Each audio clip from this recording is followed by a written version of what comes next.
Меня зовут доктор Клавдий Цайлер. Я являюсь специалистом клиники ОЦМ по хирургии плечевого сустава. Главные направления моей деятельности – это минимально-инвазивная артроскопическая хирургия плеча, а также эндопротезирование плечевого сустава. Хирургия плеча за последние годы все больше и больше дистанцируется от проведения операций открытым методом, развиваясь в направлении артроскопической минимально-инвазивной терапии.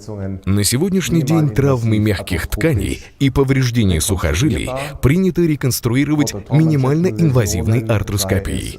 Поражение ротаторного манжета, как и разрывы отдельных сухожилий, составляющих ротаторный манжет, лечатся минимально-инвазивным артроскопическим методом. И только лишь в самых сложных случаях можно прибегать к операции открытым методом для реконструкции сухожилий.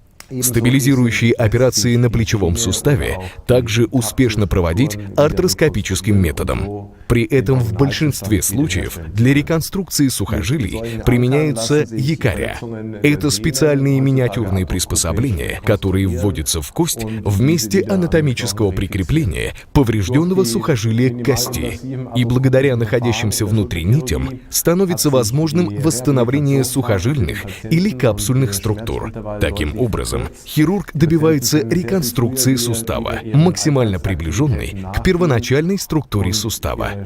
В результате потери хрящевой ткани нарушается функция плечевого сустава, и пациент страдает от боли. При развитии этого патологического процесса в конечном итоге возникает необходимость в имплантации искусственного сустава. Это, например, можно увидеть на этом рентгеновском снимке. То есть свое применение здесь находит эндопротез, являющийся, по сути, заменой головки плечевой кости и ветлужной впадины лопатки. В результате успешного лечения к пациенту возвращается способность безболезненно выполнять движения в плечевом суставе в полном объеме.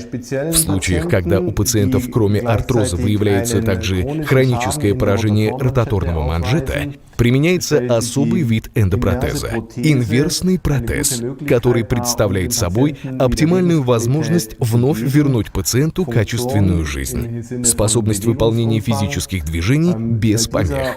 При этой операции, в отличие от варианта с обычным протезом, ветлужная впадина заменяется получашкой, а головка плеча скользит в этой получашке, восстанавливая таким образом функциональную способность суставных поверхностей и ротаторного манжета одновременно. Существенным вкладом в успех операции на плече является, конечно, опыт хирурга. Поскольку в ОЦМ работают высококвалифицированные специалисты в своих областях, то залог успеха у нас гарантирован во всех отношениях. Мы лично занимаемся курированием наших пациентов, как при проведении предоперационных исследований, так и в послеоперационный период.